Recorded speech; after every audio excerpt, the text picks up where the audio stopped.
Welcome to the 3Haunted podcast, where we bring you all things horror, supernatural, folklore, mythology, and all things that go bump in the night. What's up, everybody? This is your co-host, Ashley Lunar Goddess, Gorilla Girl filmmaker and horror-loving cinephile. I'm just your average podcast-producing badass. And I'm John Thomas. If it's haunted, cursed, or just plain weird, I'm into it. From paranormal encounters to horror movie deep dives, urban legends, cryptids, count me in. I'm BJ Sewura, an aspiring paranormal musician who plays live for the dead because the living just doesn't want to hear me. What's up, ghouls, gals, and all of our horror lovers out there? Tonight, we're stepping into a world where the ink runs red, the monsters refuse to stay trapped within the panels, and every illustration feels like it has a pulse of its own. Joining us for this descent in the macabre is illustrator and comic book artist Derek Rook. His work proves that sometimes the most terrifying nightmares begin with a blank page. Welcome to the show, Derek. Oh my goodness, that is like the coolest intro ever. And I said I practice in front of a mirror. I stumbled on my words a little, but I feel like there's a way to say that. I don't know, his work proves that sometimes the most terrifying nightmares begin with a blank page. We'll get there. I don't know. Okay, you've given me something to live up to, so dude. Welcome to the show. Thank you guys. It's so awesome to be with the 3Haunted members of the podcast. I guess if we're four of us, then that means we're slightly less haunted because there's strength in numbers. Like, slightly shaking. Or we're more haunted because you've brought your own demons. That I have. I promise you that. Or would that be possessed? Are we more possessed? How would we phrase that? I mostly just freak people out. Possession takes a lot of time and effort, and it's over a long period of time. I'm getting older. I don't have the patience anymore, so I go for the jump scare, and then I get the fuck out, you know? I love that. I go for the jump scare. Yeah, that's it. I'm down. Although I don't mind a good demon possession, so do they really take that much time? Well, I guess all have their own styles, right? Like there's the Gene Simmons style, and then there's the Alice Cooper style. So now, speaking of styles, what would you say your style is when it comes to art? When it comes to art, well, I know I jumped right in. I guess you did. You spent no time kind of easing us into this thing. It's just like, boom, here you go. This is like you said rip the Band-Aid This off. is like you the did. Barbara Walters version of the horror podcast. I see what this is going to be already. As I recall, you said rip the Band-Aid off and make it hurt. Did he not? I did. I did. Although I didn't commit it to recording, so I don't know. Did I? Maybe not. I don't know. So my style has been, it's hard for me to talk about that myself, but my style has been referred to kind of as like a more classically trained, like almost a 1970s fusion with like a 1980s style of horror art.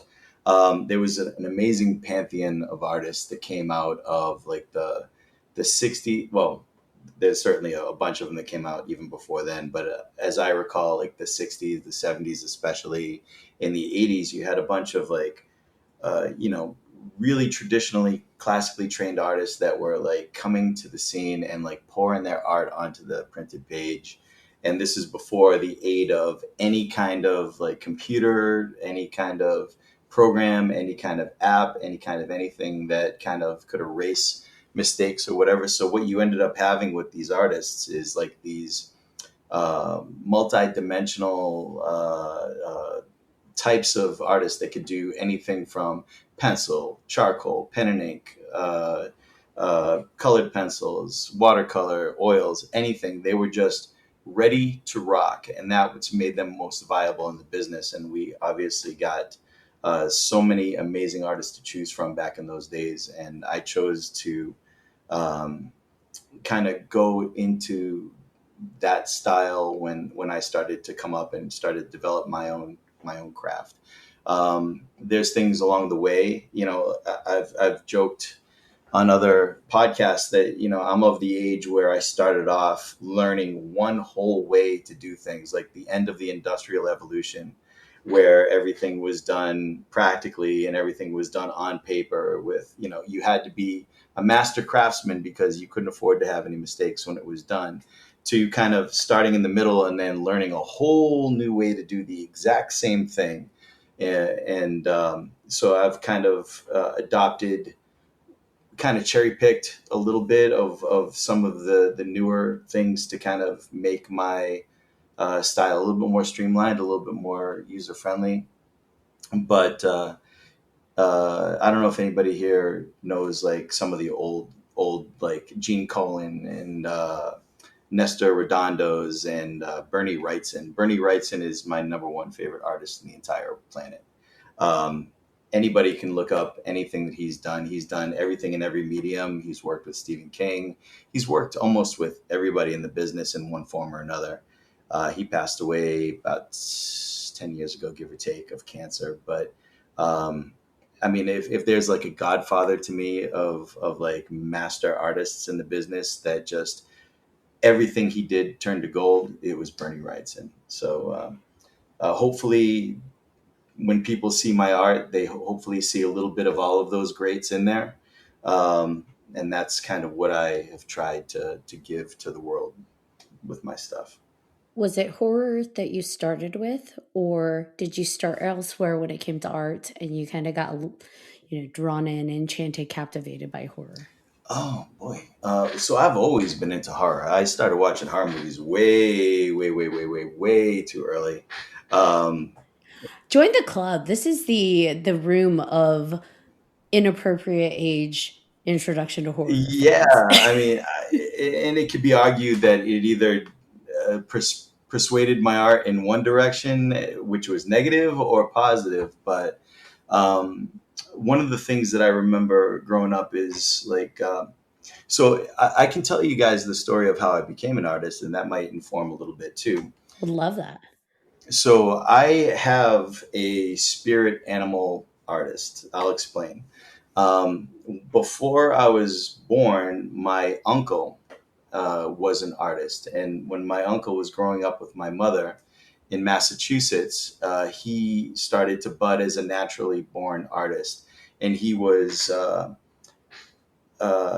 very extravagant guy. Like when I see pictures of him, when he was young, he had short hair and a mustache. And when he got older, he had like long hair and a beard. He looked like Jesus Christ, like the typical depictions of Jesus Christ that you see, when he's, kind of doing his thing. I mean, it kind of looked like him, only with like a perm, you know?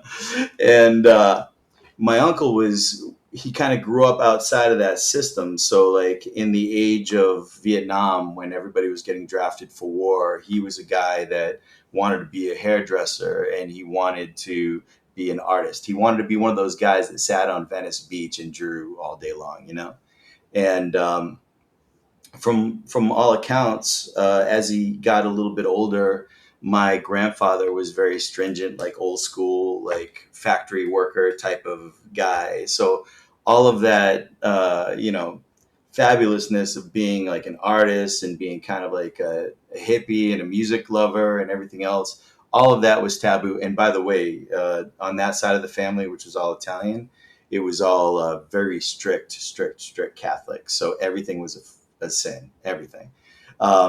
So my uncle just said, hell with it one day. He's like, you know what? I don't need this shit. And he packed up and he got on there's journals that I have to this day where he's talking about hitchhiking basically all the way across the country until he got to California. And he started living the life that he wanted to, which was literally on Venice Beach as a hairdresser during the day. And then he would go out and he would draw at night. And trust me, I've seen his artwork. I'm here to tell you that whatever drugs he was doing, they were the best drugs available in 1968. I'm fucking here. I mean, I didn't see these until a little bit after, so I'll get there. But so anyways, that's what he was out there doing. Cut back to Massachusetts, and my mother had me, and she was married to my dad, and my dad left when I was 1. My mother was devastated, and she was all by herself. And my uncle called her up one day and said, "Hey, Susie, listen, you have nothing going on over there anymore. Little Derek is with you." She's like, "Pack him up. I'll pay for the plane ticket. Come out to California. And we're going to raise Derek together, you know?" And literally my mother was like, "Yeah, that sounds like an idea. At this point, what am I sticking around here for anyways?" Both my uncle and my mother and some other members of that side of the family had like a wanderlust anyway. So my mother was like, "Yeah, let's do it." And she literally was packing up to do that. And all of a sudden she got a phone call one day saying that, "I'm so sorry to tell you this, but your brother died in a boating accident this afternoon." And that was my uncle. Apparently a drunk. So apparently there was a family reunion in California, and my uncle was on the boat, and some other members of my family, and a bunch of drunk boaters on a speedboat crashed into their boat and killed my godmother, my uncle, a couple other people, and then a couple people were like severely injured or whatever. So obviously that devastated my mother. A couple of months, I don't even know, later, after all that had settled, his personal effects went to her house. So she got the boxes of all of his vinyl, his records, and all of his art books. And I remember when I was super young, like we're talking like 2 years old, 1 years old, 2 years old, she just immersed me in all of that stuff. So literally from the word go, it was the Doors, the Who, it was Led Zeppelin, original vinyl being played in the house, in his memory. And all this great, like Alice Cooper. I mean, shit, to this day, like Alice Cooper is every much a member of the family as every other person that's left in my family.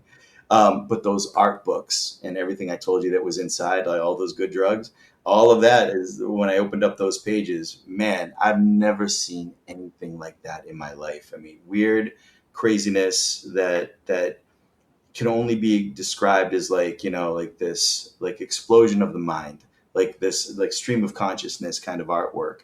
And it was amazing, and it inspired me to be an artist. So I really owe most of that initial spark musically. I thank my mother because she was the one who introduced all of him into my life. And together, so in a weird way, we kind of, the three of us ended up together anyway.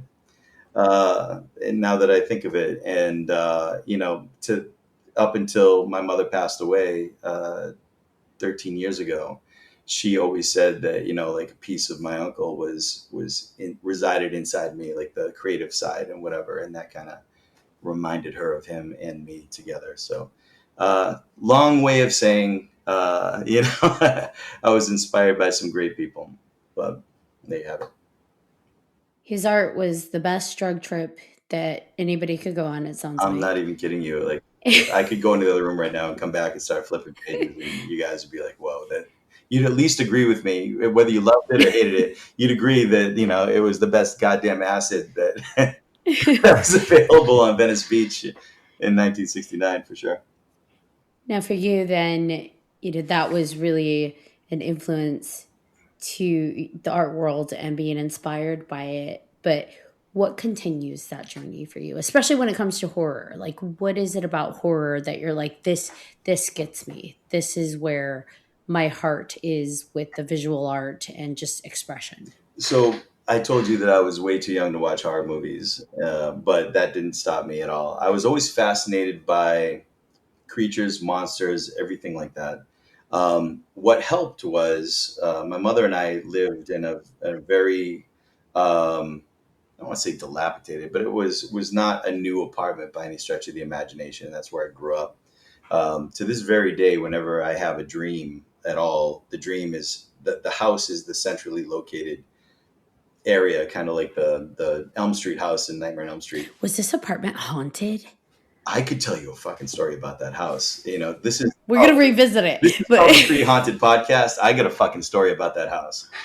We love ghosts. Yeah. So The ambiance of the house definitely played a role, but it just so happened that on the same lot that the house was on was also a magic shop. And in the magic shop was all these like year round monster masks, all sorts of like, it was like basically Halloween in that little store, 24 hours a day. And I was riveted, fascinated. I would go there every single solitary day with a bag of pennies because I collected pennies from my piggy bank, and I would come back and I would dump the pennies on this poor guy's counter, and I would have him count to see if I had enough money to buy anything in the store. And if I did, and I believe sometimes he gave me a break and he's just like, look, I'm not going to count all these fucking pennies. What behind me over here that's $5 or under do you want? Kind of thing. Oh. But I gave it a hero's try. But I was always fascinated with like monsters and the idea of making monsters. So like my first trajectory was to work as a special effects artist in movies. That's what I wanted to do for the first 20 years of my life, really. And everything like the art, the physical art was all just a manifestation of that. Like I'll draw it on paper, then I'll create it in real life. When I went to school, it was for what was called at the time industrial design technology, which is basically learning how to be an engineer so that your puppets come to life. Like you can, like the giant dinosaurs that they did practically in the first Jurassic Park, that kind of thing. And that's what I was most fascinated with. But it's weird. Like everything in life seemed a little bit boring until you got to the fantastical, like all the even the goofy fantastic TV shows like Lost in Space, or certain episodes of The Outer Limits or the Twilight Zone. I mean, there was always something amazing about those worlds versus the real world. The real world for me was. When I was younger anyways, was a little bit lonely. So that was my like escapism kind of thing. Um, I, I gotta say this a certain way, otherwise it's gonna come out wrong. But I remember being young and having like people walk around the corner and see me playing with other imaginary characters. I was gonna say playing with myself, but I knew that was gonna sound fucked up. Um, Or hilariously on point. Nonetheless. But I was one of those kids that was like, well, if no one's going to play with me, then I'll create a world for myself. And it's like those little worlds that I got to escape watching television was just the catalyst for all that. And of course, the advent of cable and all that kind of stuff. Now I'm watching movies that there was no other way to see. And that's when the explosion really happened. That's when like Clockwork Orange came. That's when like all the European horror movies came. Like again, way, way, way too young. Traumatized myself to absolute death. But out of that trauma, everything bled onto the page all the time, And my dad, especially, I remember him saying, "I don't want you to put any limits on what you draw." He's like, "There's no censorship. You have to just kind of let it happen." Which he stood by until I hit adolescence, and then some of the things that I started drawing, he's like, "All right, son, maybe we need to pull it back a little bit, like." Did you go Hellraiser, like that dark erotic? Maybe it's time to like talk about the birds and the bees, get you up to speed a little bit, because every monster that you draw is growing boobs all of a sudden, so or whatever, it was one of those things, Or whatever. or whatever. But yeah, so like I feel like the idea of like monsters and horror and everything was in my life the whole time, even before some of my peers. Like because I lived, and maybe this was a little facetious on my part, but because I lived with a single mother, I did take advantage of that situation whenever I could. So I would pretend to fall asleep on the living room floor when a horror movie was on. That she was watching and pretend to be asleep when literally I'm just watching it with one eye open the whole time. And the wonderful thing about my mother, and I do have to say one other thing about her, is that she was not only riveted by horror movies, but she was petrified of horror movies. petrified. When she saw a sign on the beginning of a horror movie that said based on true events, that was it. She's like, it's real. What we're watching is real. Everything that happened in it is real. And I mean, and she would panic. So she's the adult. So if she's panicking, what am I supposed to do? I'm like, shit, she's going to throw me to the zombies if a zombie comes through the door. So like, there was no security of having an adult in the room when the adult's more afraid of the movies that you're watching than you. So in retrospect, that made it even better because the fear was palpable. It was real. And that carried with me until adulthood.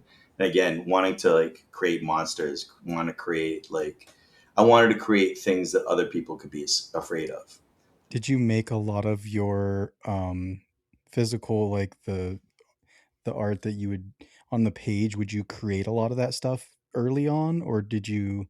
Because you said you went and created like puppets and things, right? Oh yeah. So it was like in a lot of prosthetic makeup. So like burn makeups and cuts and scars and fake blood, entrails, things like that. And then the fun thing about being the only kid that is into to that effect is that you go to your neighbor's house and play with your neighbor's kids, and by the end of the day you're pulling fake guts out of his stomach in the front yard, and mom's coming out and be like, oh my god, get this kid out of my life or whatever, and so I got kicked out of a lot of homes for being advantageous in the special effects industry, but it was a lot of fun because I grew up in a predominantly Italian neighborhood, so like all the kids were busy like basically fighting with each other, and then I'd come up and I'd come walking around the corner with like an eyeball out and like stuck to my cheek and like guts I'm holding, like trying to hold my guts in and stuff like that, and it kind of rendered all of the fights that were happening in front of me obsolete because they were like the punch each other, shake hands, and like go play on the swings kind of fights. And here I am like with guts and blood and it was almost like nobody really wanted to fuck with you because they didn't know exactly how far you went with all this shit, and their young minds were just too unsophisticated to know that it was 100% fake. So I got away with a lot of shit back then. Is that how you learned to swear in other languages? Oh no, that came way before that. I told you it was all Italian household. There's some things I was called that I don't even know to this day what it meant, but I'm sure it was bad. Oh, I feel that. Oh yes. I'll come out with all sorts of words, and it's like, where did you learn that? That's what my grandma used to call me. Yeah, that giant long swear that I said at the beginning of the show, I have no fucking idea what that meant. I just know, what was it? Let's hear it again. It was "Frir butana troiac butana sa bruta fiesta," and I heard that 100 times when I was bad, and to this day I have no idea. But I'm pretty positive DSS would have been called if anybody knew how to translate that to their 6-year-old kid or whatever.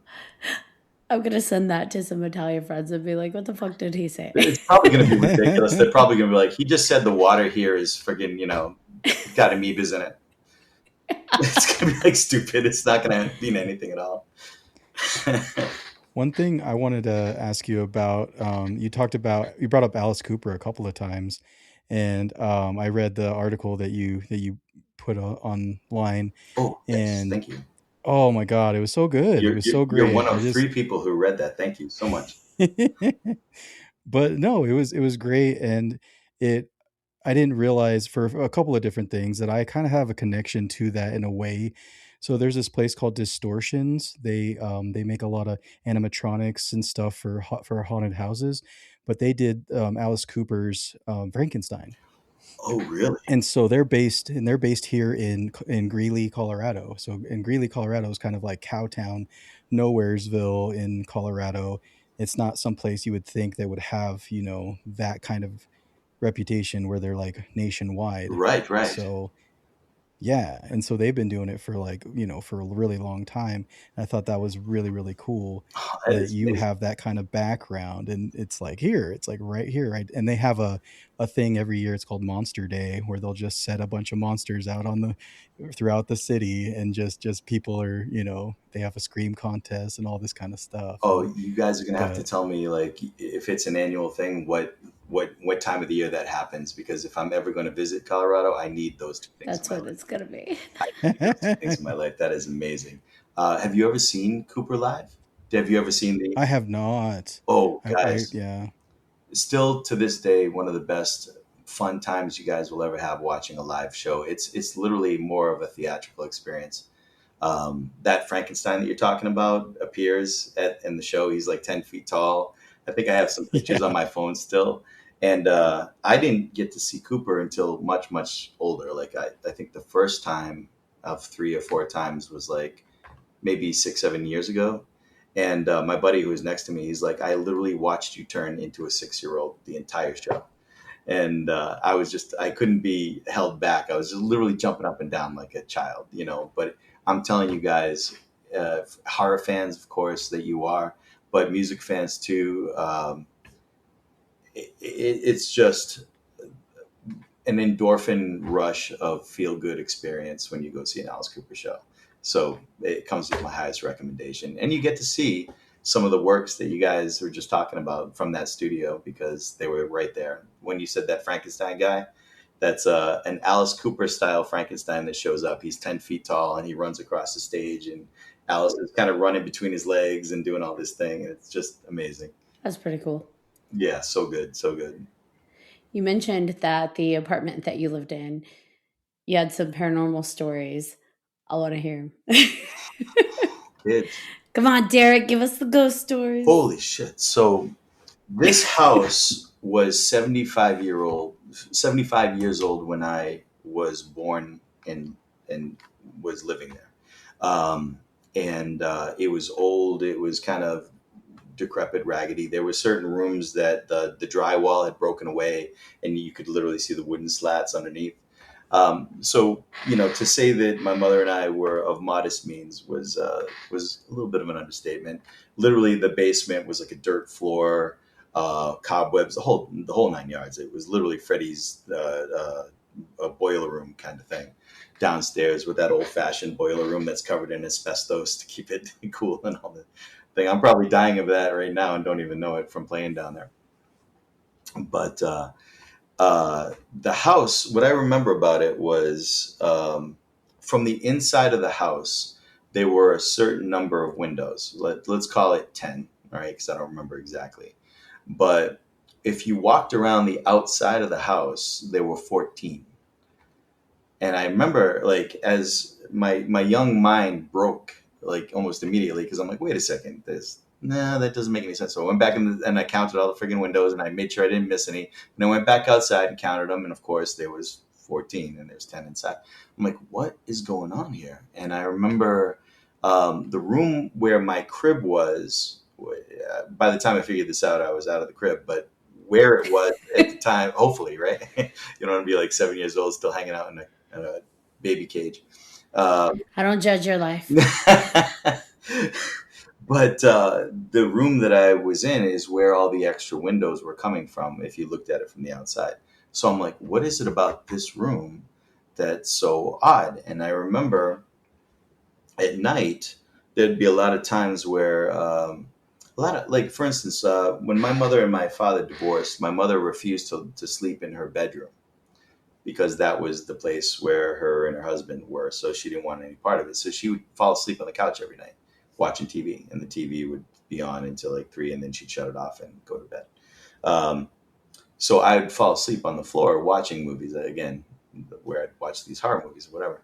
And I would hear all of these weird, crazy noises coming from inside the walls. It felt like it was like panoramic sound. When you go to like the really good movie theater and you get like that friggin', the George Lucas experience and shit. It was like that. It was like I was hearing shit that was just going from one room to another, and it felt like it was coming from the walls, the ceiling, the floor, whatever. And I just remember saying, where the fuck is this coming from? And so, long story short, what ended up happening is I have no idea why, but the architecture of the house, somebody built a room within the room itself, and inside the room that they built was just walls and no windows. So between the room inside the room and the outer part of the room, there was enough room for a human being. And then on the outside of that was where those windows were that I was telling you about, that you could only see from the outside. And to this very day, I'm telling you that something was living in those fucking walls. I am telling you, is on my mother's grave. I remember I would hear stuff like all the shades, like remember when you were young, like the old fashioned shades that if you pulled them too far down, they'd go thip, thip, thip, thip, thip. Yep. So that's all we had in the house. So all of them would go down at night, and it was like a ritualistic thing. 8 o'clock, 9 o'clock. Okay, all the shades go down, and then we'd be asleep, and all of a sudden I'd start hearing the shades like shoot up, and you hear that thip, thip, thip, thip, thip shit, and I would always be petrified. There's no way at 7 years old I'm going into a pitch black room to see what happened, but I was frozen in place, and then I usually be the first one up in the morning because I was a kid. 5, 6 o'clock in the morning was no big deal back then. And then I would run into the room when the light was hitting the room, and I would see, and all the shades would still be down. And it was little shit like that. And I'm just, so you can't see because it's in the other room. And I told you my uncle was an artist. He painted this wonderful picture of my mother when she was 23. And my mother never had it framed, and it stayed in a bag pressed up against that wall. But also in that bag was another painting that he did of an abstract picture of my mother and father married. And if you saw this picture, you'd be like, this is a picture of the devil and his devil's bride himself. Like, this is completely abstract. This looks nothing like either of these people. And it's dark and it's all screwed up. And it's not hell as in fire and brimstone. It's like the anti-world version of my mother and father. And it's dated 1966. And my uncle did it, and he did it, from what I understand, because he didn't like my father, and that was my dad asked for a portrait of my mother and father together, and out of spite, he did like this evil. Everyone's necks are like 4 feet long and twisted, and I mean, really just screwed up shit. And that art rested in a bag in the corner right where that room was that I told you guys about. So I don't know. I mean, all of this stuff that you guys talk about is ultimately unexplained, right? But I'm telling you that there was something else living in that house. Maybe it was like a very unpopular raccoon, but there was something else, a squatter or some rodent, variety. But I'm here to tell you that we weren't alone in that house, and I will go to my grave. To this day, I have like these childhood fears. I don't fear many things, but there's this innate childhood fear of something else being there with you, whether it's metaphorically speaking or physically manifest. So there you have it, kids. Did that room ever inspire any of your artwork? Like, do you have anything where that room is present in there or like symbolic in any way within your art? No, I was too petrified. I felt that if I drew it more, if I gave it more attention, then it would literally manifest whatever negative energies were in it. I never even got over why they built it. Think about this, guys, from an architectural perspective. Why would you, if you already have a room already built and it's already has windows and everything, why would you build a room within a room and close it off, literally with walls, when you already have walls? None of it makes any sense. And there was no like doorways to get to the crawl spaces, or there was no like areas where you could, for storage or nothing. It was literally like they were trying to prevent people from thinking something was there. Maybe it was like a panic room, but you can't really access it. So I don't know. But I will say the guys know this. I have something similar. When I was younger, we lived in a house, and they had renovated this attic. And I want to make it really quick because I know our listeners have heard some variation of this, but they had renovated the attic into 2 bedrooms and a bathroom. Super nice. So we were excited because it's like, oh, I've never lived in a 2-story house. Grew up with a single mom and, various apartments. So this was exciting. And my sister and I had rooms upstairs, and same thing. I would be outside looking up, and I'm like, the house looks a lot bigger from the outside, but in the room, it's just not as it's shorter and something just didn't make sense. But my mom would always tell me, well, you can see your windows, like from within your room, they look outside, like that room extends. And I'm like, no, I don't know. It doesn't feel right. And it just felt off, right? Like kids, I don't know if we are supposed to be spatially aware at that point, but for me, it was like something just feels off. And I would wake up in the middle of the night to the sound of scratching inside of my closet because I slept with the closet doors open.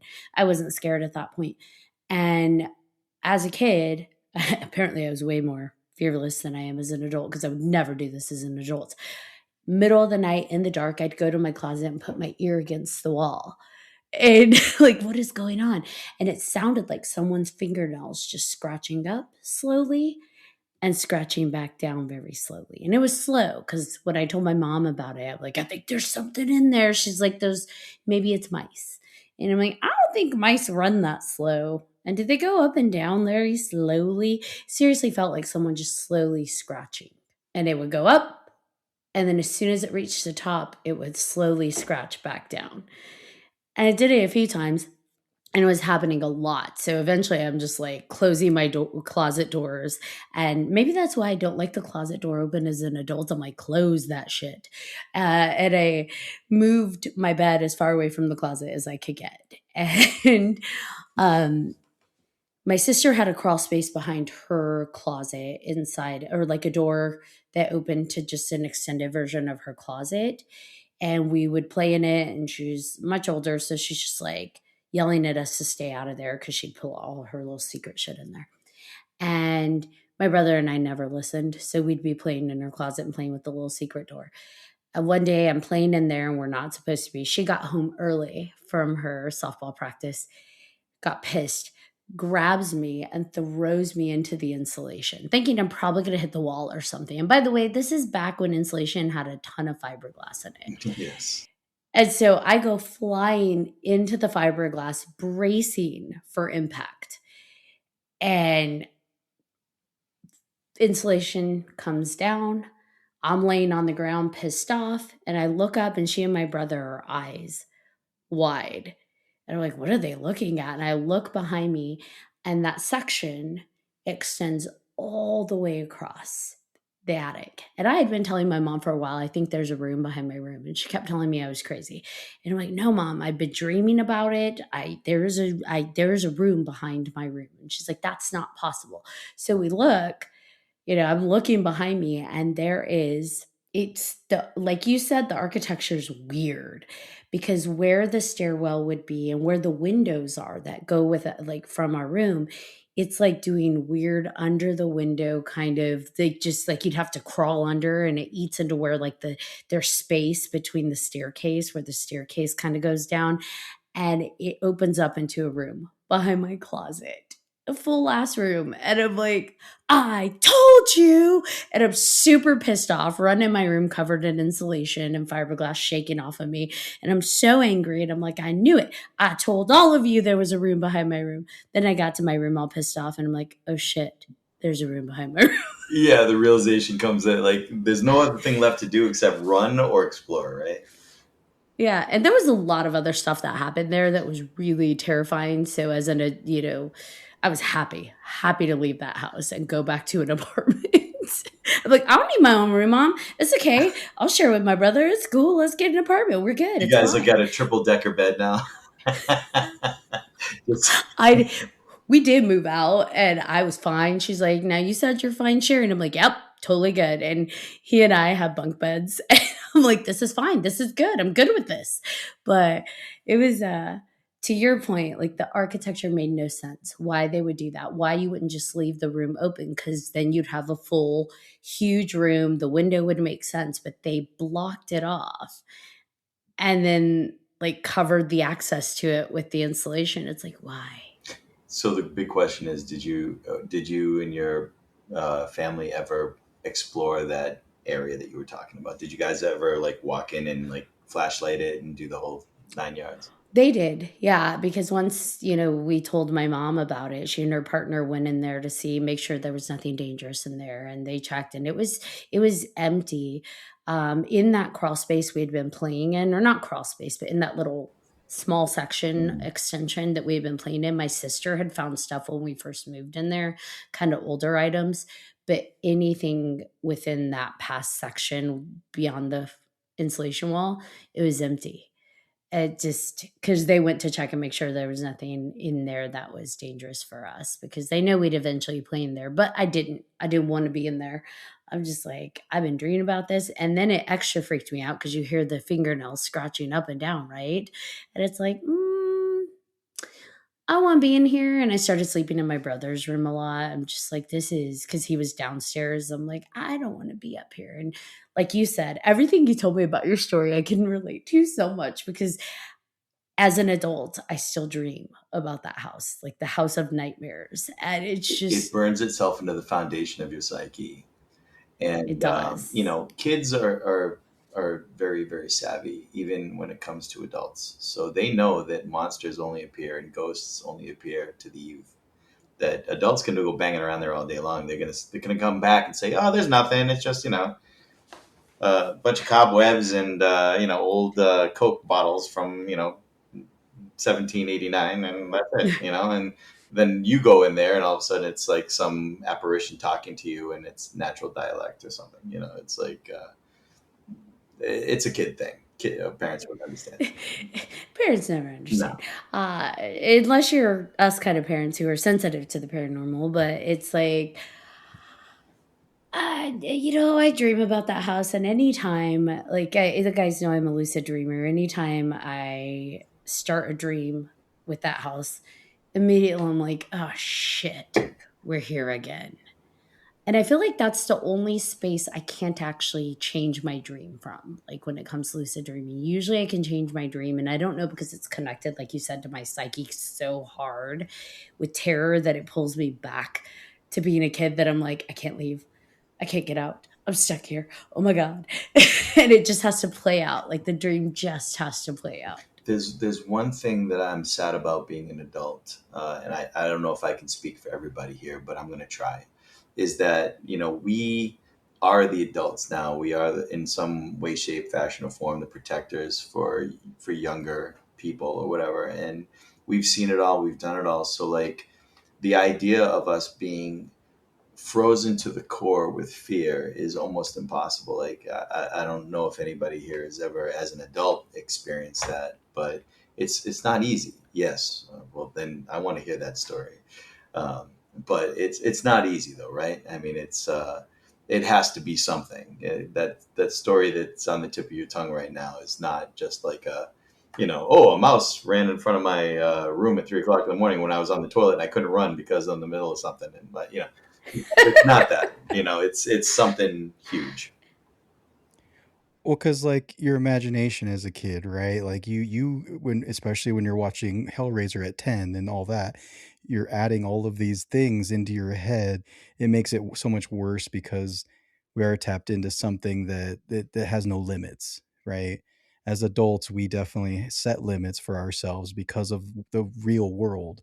We're like, okay, this is what happens in the real world. These are the rules. This is what I've learned over my time here. And if it's anything outside of that, then maybe it's something you try to rationalize it as much as you can because you have a lot of experience and where kids don't, and that's where maybe they're not don't have a filter, right? And because of our filter, maybe we miss out on stuff that is actually paranormal or whatever, right? So but yeah, I don't know, I think that's what I get scared of, is the things that are paranormal. So Hence the show, right? Like they compel you so much that you built a whole podcast around that concept. But I'll tell you, like um, we were talking at the beginning of the show before we went on about movies and some of the movies that are coming out now. There's been a couple experiences that I've had in my older life with some of these new filmmakers that for the first time in forever, I've been able to say, yeah, I walked out of that theater freaked out, like really, freaked out, and that's hard for me to say.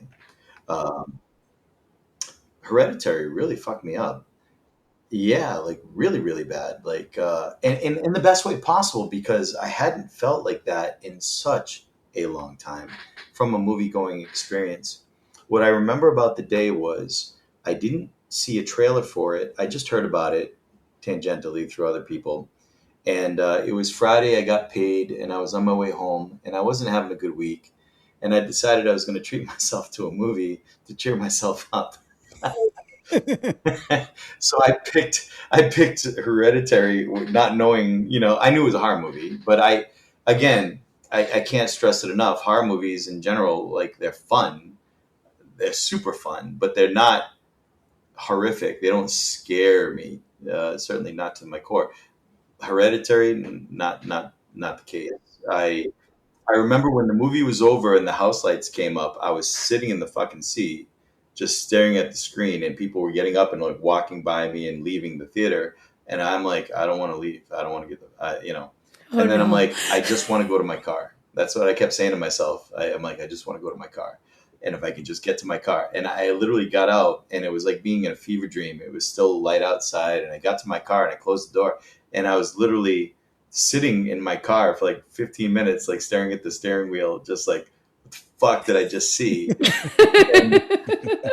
And then the ride home was like devoid of, I didn't throw on any podcast, didn't turn on the radio. It was just like dead silence going all the way back home.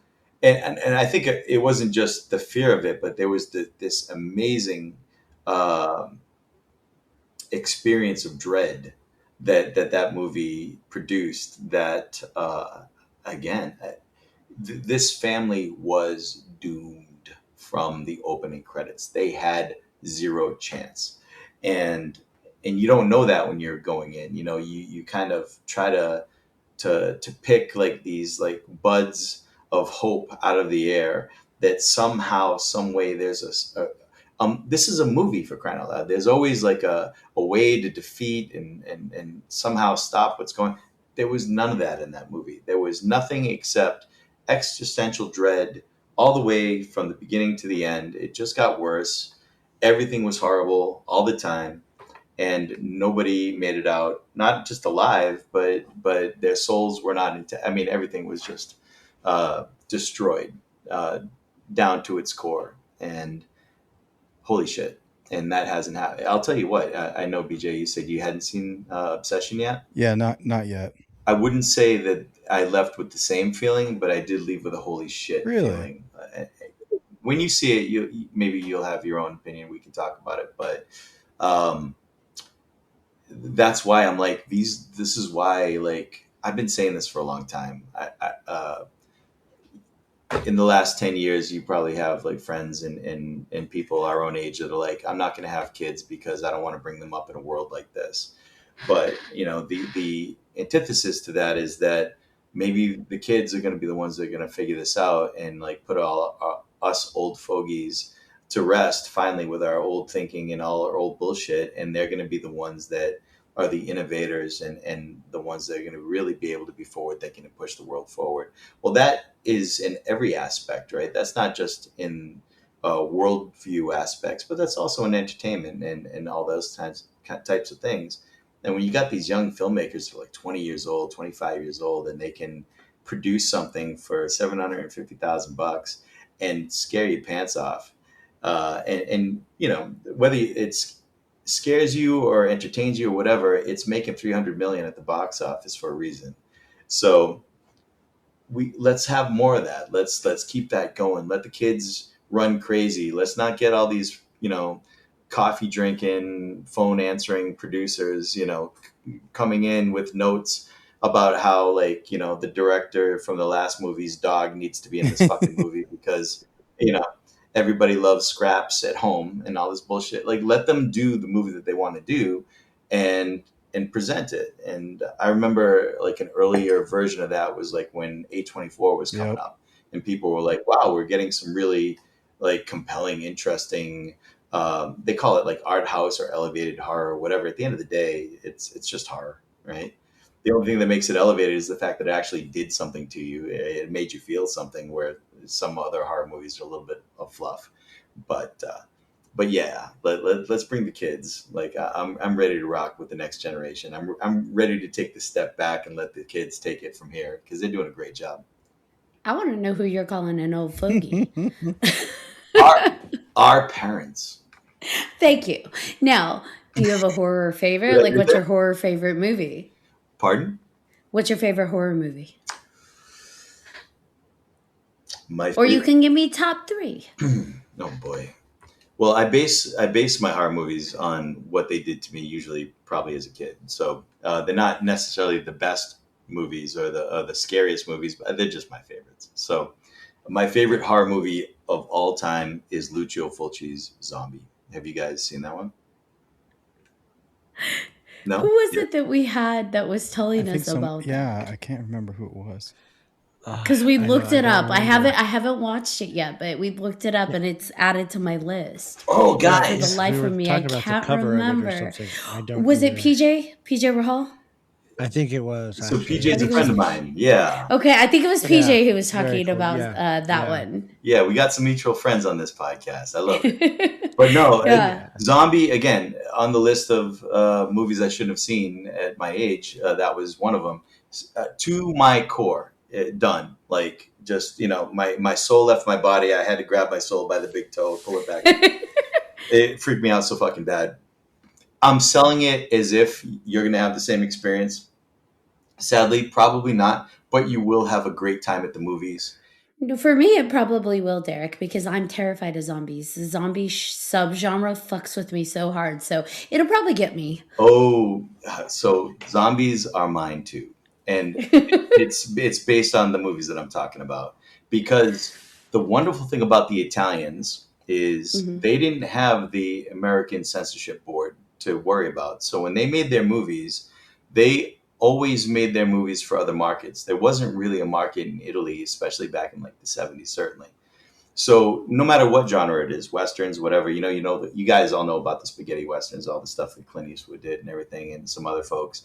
All those movies weren't made for their own country. They were made to be distributed across the world. And that's why they all have different titles in different, parts of the world. And they're cut differently and they're edited differently and they're dubbed differently. Because they're made for other markets. And that's how the Italians made their money back in those days, because people didn't appreciate, for whatever reason, cinema like they probably do now back then. And the Italians would look at whatever was popular in America and they would make 1 million of those things. So Dawn of the Dead comes out and they're like, okay, we need to make a million zombie people beating human people. Make a rip of pave. Like chop the heads, kill the babies, destroy the women's. Who gives a shit? Just make it for less than $450,000 because we have to make the money stretch, and that's it. And then they went out and made 5 movies for the price of one, and then they put them out, and then we got to enjoy them. But I'm telling you, these guys, even though they didn't have the money, were auteurs. They knew how to run a camera. They knew how to create mood. They knew how to create atmosphere. And the best thing about Italian horror movies is they're like EC horror stories come to life. Zombie, the movie that I'm talking to you about, it's a very classically narrated horror movie where it gives you a jump scare in the beginning, then it gets a little bit slow and kind of gives you this big build up to the end, and then it gives you a twist, so like it's all there. It's all these little parts of, like, again, like the dread of where the protagonists are going. They keep going further into the mouth of abandonment, and eventually to the point of no return. And the zombies look fucking fantastic in that movie. They're rotted humans. They're not like, you see zombies in The Walking Dead, you're like, wow, I want to be that for Halloween. That looks awesome. And then you look at a zombie from the movie Zombie, and they literally got like worms and real worms and real maggots falling out of the faces, and they're like, I don't want to fucking be that for Halloween. I mean, you might with your like special effects prosthetics. Yeah. But they're so cool. So like, you have to love like the old fashioned, like really old fashioned, like 1950s Hollywood horror storytelling with a 70s exploitation delivery. And that's what was awesome about that little, like, I could give you guys a list of those movies that I love, but Well, Oh, the Italian movies, they just had the corner of the market for a few years. the one thing I learned about the Italian movies is that they have a lot of eye gore. So that was kind of crazy. Just like stabbing the eyes a lot. That was a big thing. And They had some crazy ass shit. Like, so you're talking about Lucio Fulci, yes, and you're also talking to a lesser extent about Dario Argento and some of these other guys, because they'd see that like money shot in one of their peers' movies, and they'd all try to repeat it. So that's why you're getting like 19 pieces of eye gore in 19 movies. Is because they're like, no, no, no, no, I will make a splinter go through the eye better. You watch. Fuck that guy. Fuck that Fulci guy. And Do it better. yeah, and that's, we haven't even gotten into the comics stuff yet, but one of my first professional works was Lucio Fulci Zombie. I got to do the comic book adaptation of that movie. What? And that was literally, especially at the time that I did it, was so far ahead of the curve that it was literally serendipity. There's no way in hell the planets would align like that again for me to have that opportunity. But that was my first professional, publicly uh, published work back in 2000 based on that movie. Was it something that you went, like you pursued, or was it brought to you and you're like, oh my gosh, wow, what are the odds? So, like, I just got through telling you guys that I love Italian horror. Now, back in those days, you couldn't see a lot of it because there was no Blu-rays yet, no DVDs, there was no VHS really for a lot of these.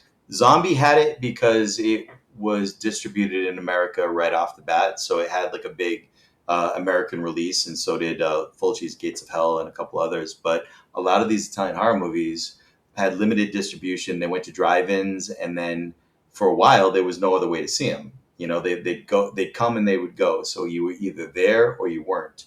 And then the VHS, especially with like the mom and pop video stores and stuff like that, you started seeing a little of them trickle in. And then a lot of them you got to get them on the black market or the convention circuit, bootleg market. And that's how I started seeing some of these movies for the very first time.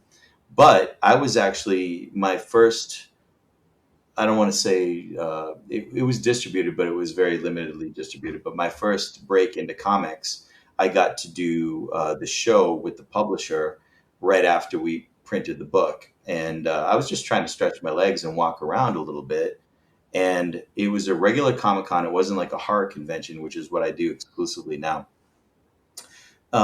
And I came across an artist who was just drawing like in his sketchbook, and he was drawing just a human. It was just a person, but I knew the person from the movie Zombie, and I literally looked over and I'm like, "Is that so and so from the movie Zombie?" And he's like, "Yeah, man." He's like, "I'm doing a whole comic book based on the movie Zombie," and I'm like, I literally told him right there at the table, I'm like, "Whose leg do I gotta fuck to be part of this project? Like, I don't give a shit what I got to do. Like, this is the movie. This is the movie that and he got me in touch with the publisher, and I ended up doing the inking on that book. And then then they gave me Lucio Fulci's next movie, which was Gates of Hell, and that was drawn by me almost exclusively across the board. And that's how like the whole ball started rolling. So literally from like loving these horror movies, loving these Italian horrors, especially again through complete serendipity, got an opportunity to work in comics at a time when nobody even saw some of these movies. They didn't even know what you were drawing. They just knew that the art was cool, so they would buy it based off of that. Thank God. And now, I mean, nowadays you see, again, we talked about the embarrassment of riches, but there's 100 titles out there, and there's 50 comic book companies producing them, all these different IPs and things like that. I'm glad to see that happening, but I love that we did it at a time when we were like the true bad boys of the industry. We were pulling stuff that nobody was doing back then, especially back in like 2000, 2001. Like it was a very saccharine time in comics, and we were pulling out like all the stops, all the major gore, all the stuff that was making Evangelise go crazy. And now you've got Jay and Silent Bob in the Marvel world. Yes, we do. Which, that's where they always belonged anyway. They really do. Batman and Chronic. I love it. I can't.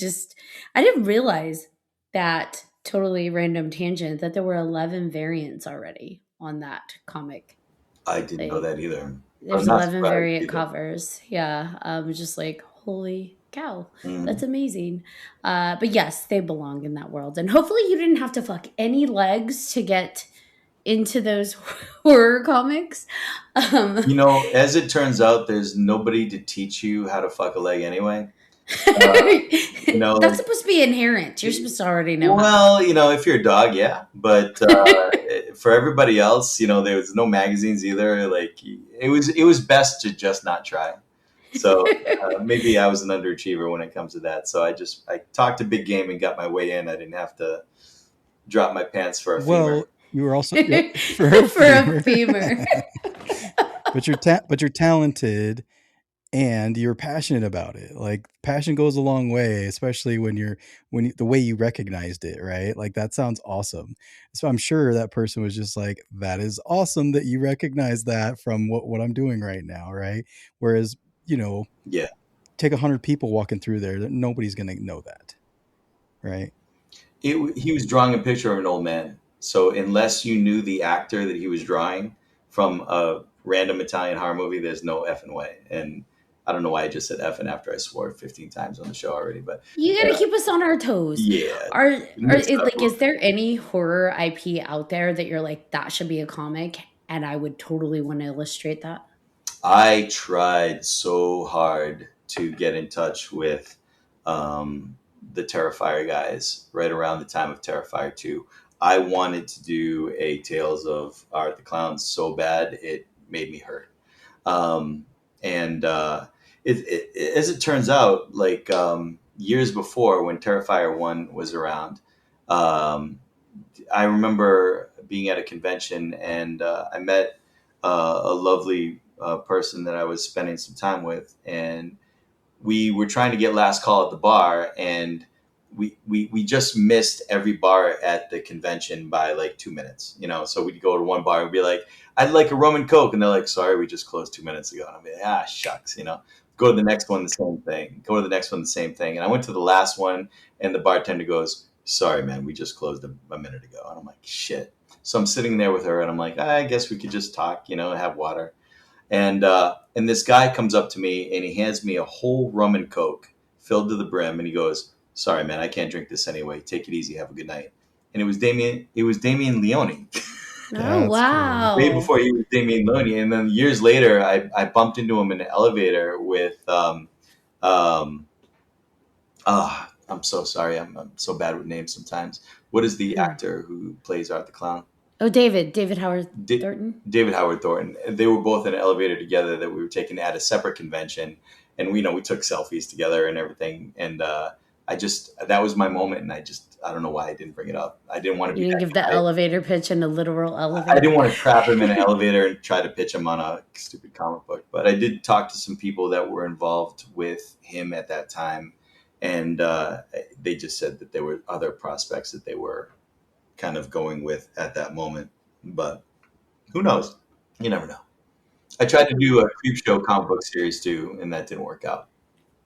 Also wonder with like how many they have planned within that world of Art the Clown, if that would somehow bind them if they did release like the print form of that, because I know we're on 3, right? But I think they've got at least 5 slated. I mean, you could keep going with that demonic clown. Yeah, and the problem with some of these IPs, because I've worked in comics with other IPs, obviously Zombie, Gates of Hell, A House by the Cemetery, New York Ripper 2, Halloween, Phantasm. And what I've learned in that process, and that's just the movie IPs. I did a bunch of comic book IPs too, but what I learned through that process is that a lot of times the IP isn't owned by just one person. Mm-hmm. So you automatically assume that it might be just the director. But like in the case of Phantasm, as an example, we did a Phantasm series that was supposed to go 4 issues.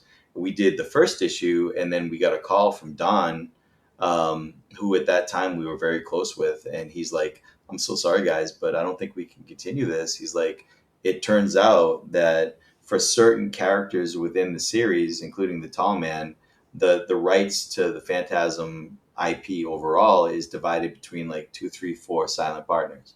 And we were like, well, now what do we do? And it was just one of those tough cookies kind of thing. You just got to take the good with the bad. So there is one issue of our Phantasm series that's out there in the ether somewhere called Phantasm Overminds #1. Came out in 2001, I think. And it was supposed to be our Phantasm 5, basically, before there was a Phantasm 5. And we did a Halloween book too. And it was the same thing with Halloween's even worse. Halloween is like, there's like 5 movie studios involved and like, I don't know how many producers and whatever. So I was trying to produce a story for a project, and they're like, yeah, you can't use that character. You can't use this one.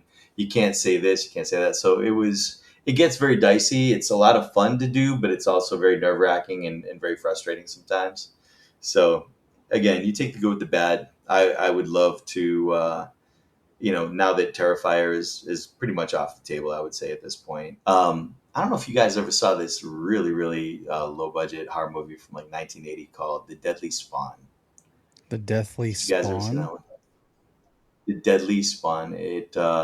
It's a monster in a basement movie. It was done by basically a bunch of special effects artists in the early 80s. They made a super low budget horror movie about a literal space monster that grows in some family's basement.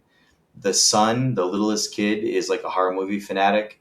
And of course, he sees the monster first and he tries to tell everybody upstairs that there's a monster in the basement. Nobody believes him. And because he's a horror freak like we are.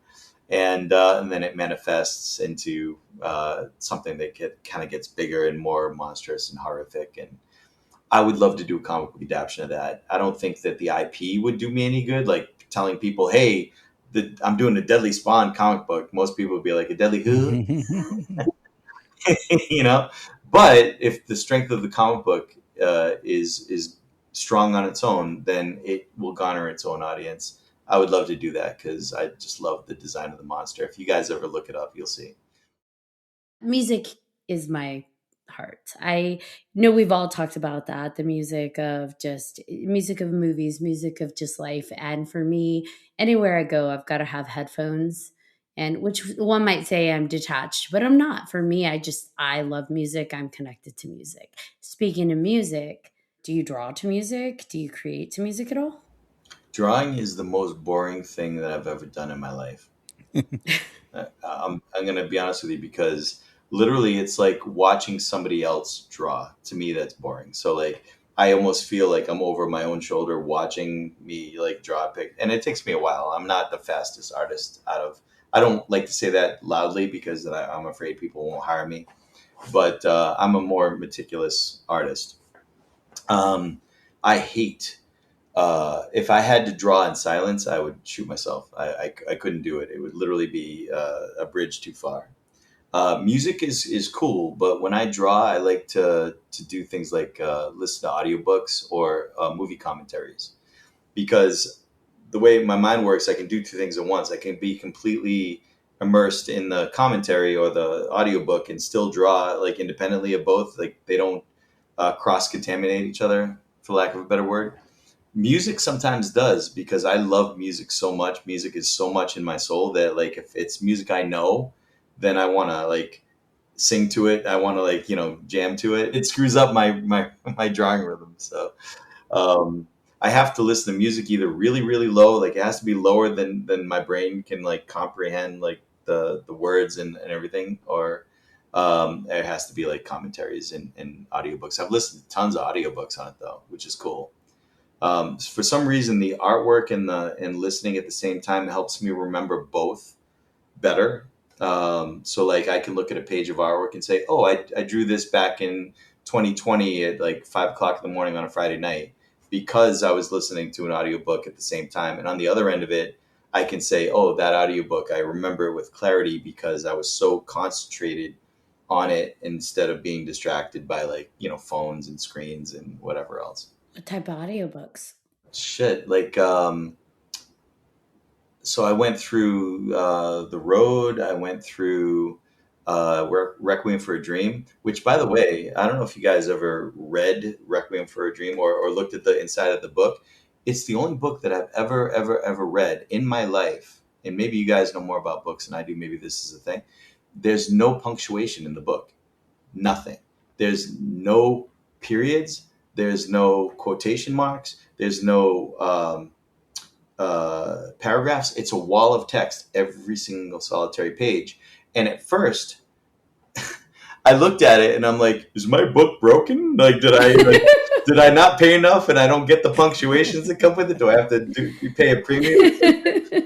And so it's hard when you try to read a book like that. That The would first fuck with me. 20, 30, 40 pages, it's super, super difficult. Like, characters are changing, like they're having conversations with each other with no quotations, no line breaks, no nothing. By like the first third of the book, when it's over, you've learned a skill that you didn't have anymore. All of a sudden, for some strange reason, you learn to put the quotations where they belong in your head, and you put the paragraph breaks where they belong in your head too. And all of a sudden, there's this this way of reading. Again, I'm explaining it rather badly because to this very day, that's the only book I've ever opened up that's like that. Where, and again, you go page to page to page, it's just a wall of text, wall of text, wall of text. Have you guys ever seen another book like that? Because Yeah, that would drive me nuts. And by the way, that's brilliant because then they don't have to pay an editor. The reader's paying them to edit the book for them. Yeah, I suppose, right? That would be really hard for me. But you do learn a skill. Like, your brain compensates after a while. Like, it gets to know the way that the writer is writing and the way the characters speak and the timbre, not the timbre, but the dialect that they use and the slang that they use. And all of a sudden you start to learn one character from the other based on that, not from the traditional way that you see a book laid out on a page. That's cool. But The Exorcist was great because in the book, it doesn't tell you ever. It never says specifically the word possession. It doesn't say Reagan was possessed by the devil. It's a speculation across the entirety of the book all the way to the end, but it never tells you that Reagan was possessed by anything. Obviously there's a priest there, and there's a whole nothing else is working, so we need to try this. But it doesn't play out like the movie does, where it's so explicit that it's undeniable, right? I thought the book was way scarier. The book was way scarier, and the audiobook is narrated by William Peter Blatty. So he's a showman. So like when he's reading it with passion and swagger. He's great. Like, I love that one. That was makes fantastic. a difference. It's a phenomenal book. Fight Club, anything by Chuck Palahniuk is awesome. But yeah, there's been quite a few over the years. I love reading the source material for a lot of movies because, like you said, Ashley, like a lot of times the books, not only are they better, but they're better for what they do give you and what they don't, right? At the same time, versus what movies give you versus what they don't. Absolutely. Do you have comics that you collect yourself or graphic novels? I used to collect a bunch. As a matter of fact, I didn't want to turn this into a show and tell because I know that's terrible for the audio listeners, but I just picked this up, which is a graphic novel version of The Road, which is the graphic novel of the book, not of the movie. So whatever the book was, this is, and it plays out differently. The artwork is absolutely amazing in it. Oh yeah. I know putting it on screen doesn't do it justice, but trust me when I tell you, like, I was in a Barnes and Noble and saw it, and I was just like riveted by it. But I grew up on like the Swamp Thing, which is, I've said this a bunch of times, but Swamp Thing was amazing for so many different reasons. I mentioned Bernie Wrightson was one of my favorite artists. He created the Swamp Thing back in 1972, I believe. and he was a co-creator of it. And they just made like monster stories. A guy turns into a plant, a scientist turns into a plant monster, and he's looking for a cure. And while he's looking for a cure, he gets to fight all of the universal monsters. Basically, he runs into scenarios where he has like a facsimile of the Wolfman, of Dracula, of Frankenstein, and all these kind of fun stuff. So you get this gothic horror, whatever. And then you got this crazy man, Alan Moore, who comes in and he turns the entire series on its head and turns it into a completely other thing, and turns it into a Eisner Award-winning comic book series.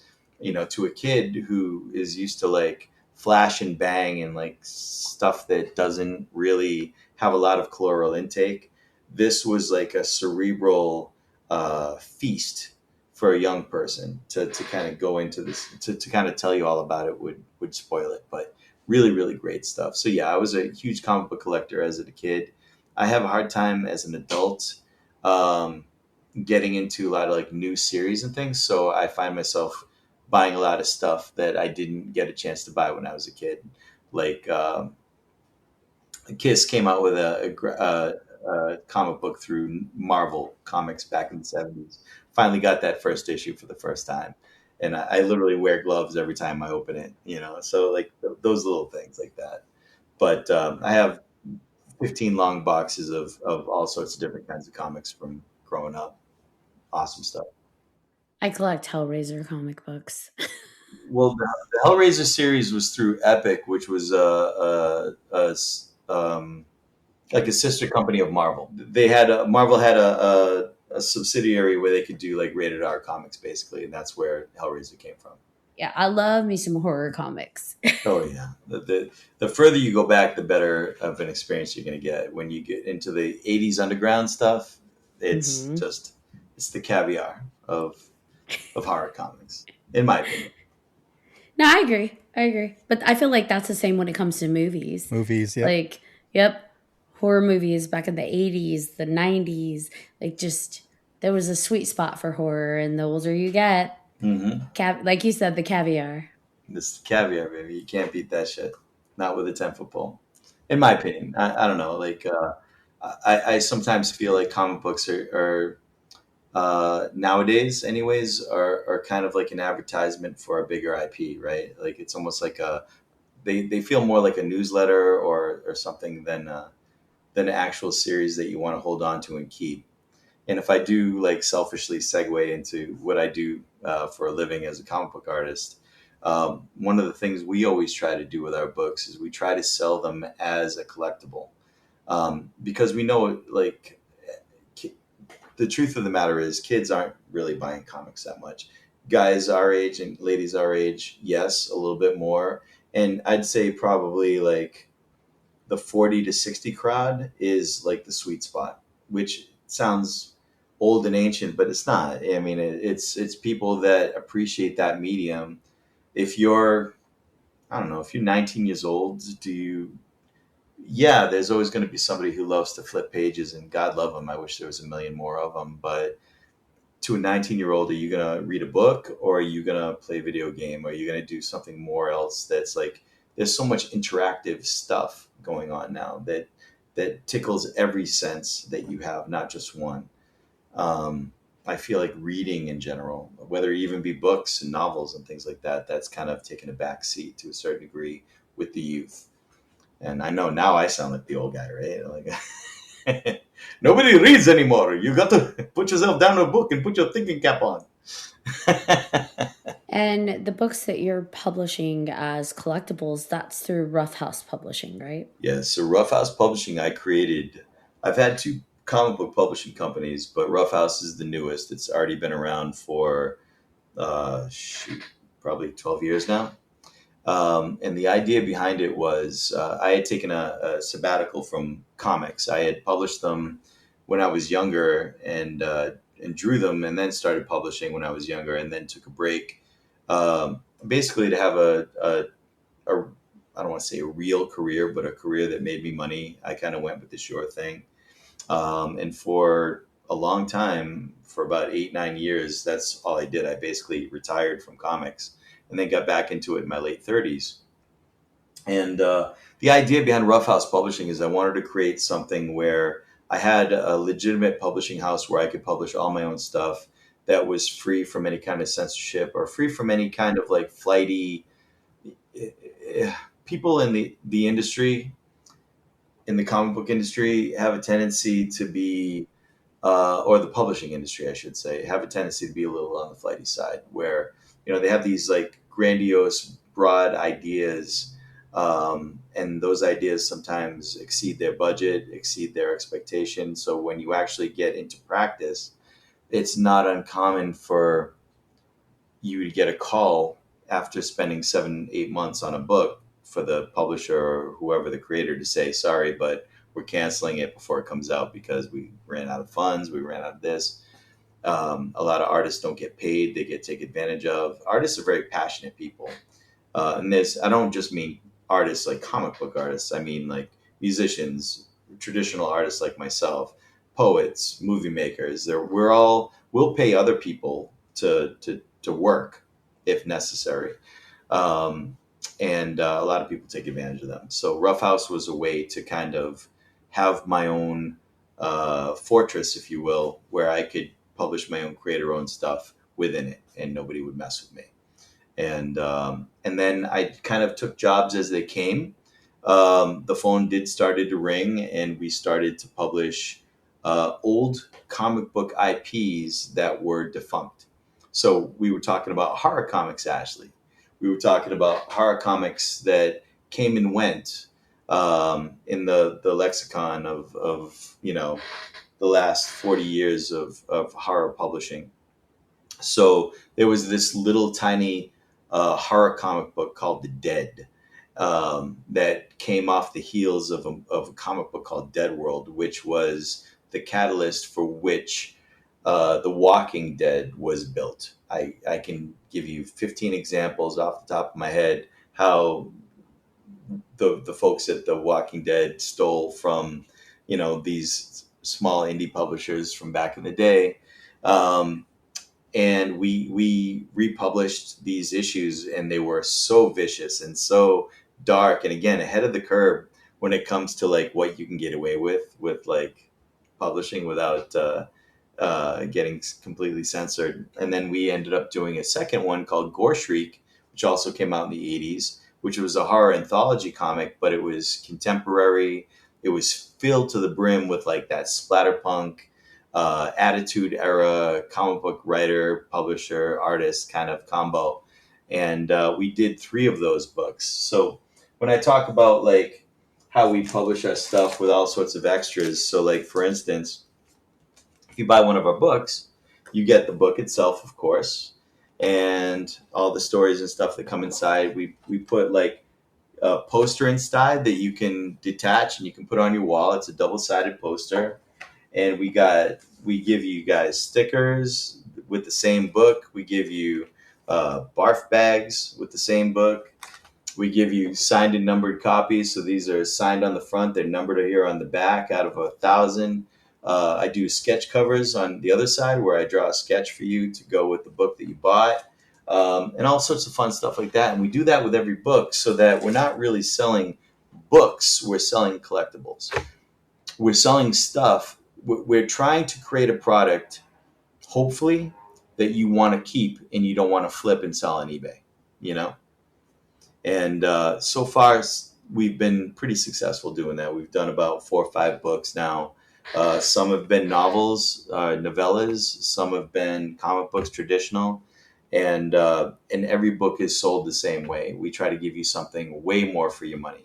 So if we're selling a comic book for $10, we're giving you, stickers, barf bags, whatever, audiobooks, enamel pins.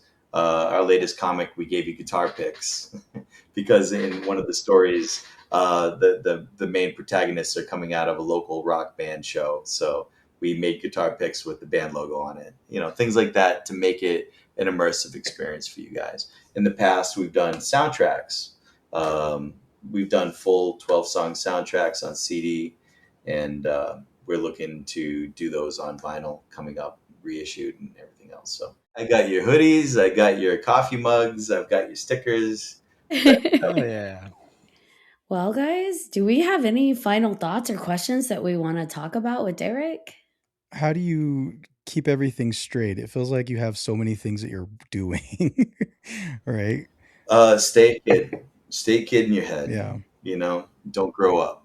That's the simplest answer. Is that when we're talking about how like we sell collectibles, we're trying to sell an experience so that when um, we're all kind of the age where when vinyl was big the first time, you went into the store, you hoped they had your favorite new record out and it was available, and if it was, you bought it, and then you had to go home. You had to get all the way home before you could listen to it, and maybe you had four other errands your parents had to do first. So you sat there with that record in the back seat of your car or your parents' car, and you just waited and waited and waited, and then you finally got home, and then John runs into his bedroom and he throws on his headphones and he shuts the door and he just is riveted by the album artwork and he's just in it. He's in it to win it with the album side A, side B. And we're trying to recreate the same feeling with the books that we make. We want to give you guys something where you're like, I didn't know that my money got me all this stuff. I got stickers I can do this with. I got, little posters I can pull out of the book and I can do that with. We try to like make it a communal experience. Like for our latest issue of Gore Shriek, we made death certificates. So if you bought one of our books, it would say your name and it would say what you died of on what date and whatever. And we try to make the deaths like really hilarious. Like you cut yourself shaving because you shaved left to right instead of up and down. That would be me for sure.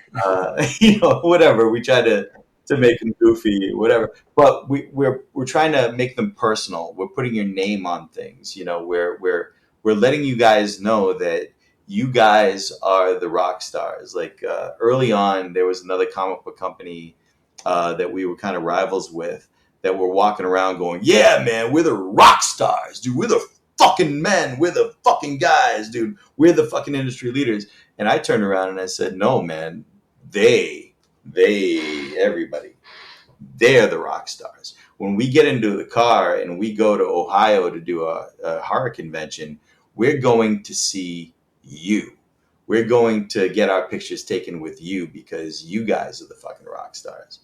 And, our books hopefully is a giant thank you for letting us do it, for giving us an opportunity to do it, for buying our shit every time we come out with something new. Because as you guys know, this is such a small industry that as soon as it dries up, we have to shut the doors and we have to go on and work at the lemonade stand. So it's not even getting the word out because I do feel that the niche is kind of the niche. But the more everybody sticks around and kind of stays with us while we kind of go through this journey, the more stuff we can produce for you guys. Like, again, we want to start doing vinyl. We were doing CDs in the past, and we were doing a digital stuff, whatever. We kind of want to jump on the vinyl train.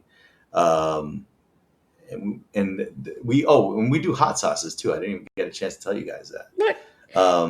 As a thank you for having me on the podcast, I would love separately, you guys give me all your information, but I'd love to send you some hot sauce, some comic books of what we've done so you guys can enjoy them on your own. And yeah, thank you guys so much for having me on today. Yeah, that's so nice. Thank you. That's awesome. You guys like hot Dude, sauce? yes. Am I giving? Yeah. Ooh, you guys are in for a treat. Yeah. I'm the queen of spice. You guys are in for a treat. My final question for you is Stephen King or Clive Barker? King. We were so close to being friends. I'm just kidding. That's funny. Yeah. All right, the deal breaker. Vampires or werewolves? That's a tough one because I love there's a difference between like what I love to see and what I want to be. If you're asking me what I want to be a vampire. If you're asking me what I love to see, I love to see werewolves. So those are good answers. I think that I lean towards the subgenre of vampires pretty heavily. My number one favorite horror movie is The Lost Boys. But I've definitely found myself like, that more into like a little bit more of the werewolf theater in 1 week. I love that movie. Like, love is an understatement. I'm obsessed with that movie. I was 15 or 16 when that movie came out. I thought I was a Lost Boy. So yeah, no. You are a Lost Boy. Now I'm fucking lost. Like I lost my memory, I lost my fucking agency and all that shit. But back in the day, I was just a plain old Lost Boy. Lost man now. All right, guys. Any final thoughts? Any final things? Thank you for coming on. You're amazing. Like, this was great. It flew by so fast. There's so many things that we could have gotten into that we hadn't gotten into today. And Oh, we're gonna bring him back. Derek, you're coming back. We'll do a part 2, like every horror sequel, right? we could, Yeah. or we could do one Killer about never horror dies. sequels if we wanted. Yeah. Because these days you gotta have a sequel. You gotta have a sequel. Absolutely, guys. And we're gonna talk about your werewolf love and your, vampire. But for our listeners who want to find out more about you and stay in touch with your projects, where can they find out more about you? Where can they stay tuned? Sure. If they're interested in our books, we have our whole selection over at roughhousepublishing.com. As an artist, you guys can find me at Derek Rook Artist at Instagram. I'm not a giant social media guy. Like, you spend the first half of your life giving away all your personal shit, and then you spend the rest of it trying to get it all back one at a time. But Instagram, Facebook, Derek Rook, you'll find me. But I try to be as interactive as I can with our folks. I post any shows that we're going to be at on our website. Any questions that anybody has. Again, we're all very interactive at Rough House, so we're in there with our folks, trying to get it done. And we just appreciate the living shit out of guys like you for having us on and being interested in all the craziness that we do. And we thank you so much for continuing to be interested in the first place. And I'm already looking forward to part 2. So. Me too. I have so many more questions. Very like Barbara Walters of me that I wanted to ask. Yeah, we went light. We played it safe with the horror stuff. We didn't get into the deep psychological trauma. I'm already on board. John Thomas. I got nothing. I just want to say thank you. I mean, it has been a very fun and interesting conversation. So thank you for coming on. No, thank you, John. Appreciate it. I got one last question for you. That's going to keep it light but dark, maybe, depending on your answer. Do you have a favorite color that you like to use? So my favorite color is purple. It's my favorite fairly recently because when my grandmother passed away, she was 99. She was almost 100. She was 2 months away from being 100 years old. And she never drove a vehicle a day in her life. I don't think she ever drove anything with a motor in it. Her whole mantra was to stay moving. She said, keep it moving. So if you ever asked her like what her secret was, she'd say, keep moving. If she was in her little easy chair watching TV, her little legs would always be kicking just to move. She lived in her own apartment all the way until the last 6 months of her life. And to kind of keep moving, so to speak, she would kind of go up and down the hallway of her main strip of her floor. And she was always like kind of a symbol of like, no matter how bad things are, we have a lot to be thankful for kind of person. And her favorite color was purple. So purple became a color that I never, if you asked me like 10 years ago, I would have told you black, or I think maybe blue was probably my favorite if you're actually talking about a color. But purple to me now is like a symbol of strength. So every time, unfortunately, as time has gone on, the last couple of years especially, I feel like I'm going to funerals and wakes and celebrations of life more and more. I always wear a purple tie. And it's always a way of me telling the people that are still alive that, your loved one had strength. It's hard to deal with the things that are in life. And whether it was cancer or whether it was something else, no matter what it was, they fought for that, gave them an amazing amount of strength. So purple is the color. You might not see it in every book that I do, But if you're asking me, that's the color to beat. Thank you for sharing. That was super beautiful. And keep moving. Keep moving. I'm serious, guys. Like, that's the whole thing. There's a lot I didn't tell you, Ashley, but when you publish your videos of you working out, whatever, not just to me, but to many, many people who will never tell you, you're an inspiration to those folks. You know, you're proving to those folks that it's possible. And that's that for that individual, whoever it might be out there in the ether, that might be the one thing that they needed. And that's important. So you guys collectively having a podcast to somebody who might not believe in themselves enough to get up and do that kind of thing themselves, you guys do that every single solitary week. And that's important, you know. So the one thing that I was told was that in life, we never know how much we mean to other people. So I always try to inform the people around me how much they mean, whether they know it or not. And I'd like to leave that with you guys, for sure. That was really beautiful. Thank you for sharing that. You Thank absolutely. I was about to leave with a cheeky comment based on that, but I'm not gonna. No, do it. Be cheeky. No. We like No. it. Do it. Insert cheeky comment here. You guys can do it. All right. BJ Segura, do you want to bring us I home? do, yes, absolutely. But yeah, thank you again for coming on. Every time we come on here and talk to somebody like yourself, it's the creatives that really bring out the passion for everything in life. That, I don't know, it brings up the feelings, right? Gets you really thinking and gets you feeling things that maybe you haven't thought about in a while. And just experiencing other people's perspectives is what I love, what we love, you know. And yeah, I'm just so happy we got to do this with you. And but thank you for tuning in to this episode of 300 Podcasts with your hosts. I'm BJ Segura. I am Ashley Lunar Goddess. I'm John Thomas. If you have any questions, comments, or episode suggestions, please feel free to email us at 300podcasts@gmail.com. If you haven't done so already, please like, follow, and subscribe to all our social media. You do not want to miss our amazing guests like Derek here. No, you don't. And also, don't forget to check out 300podcast.com, where you'll find all of our past and current season episodes, as well as guest information and all kinds of awesome merch. Until next time.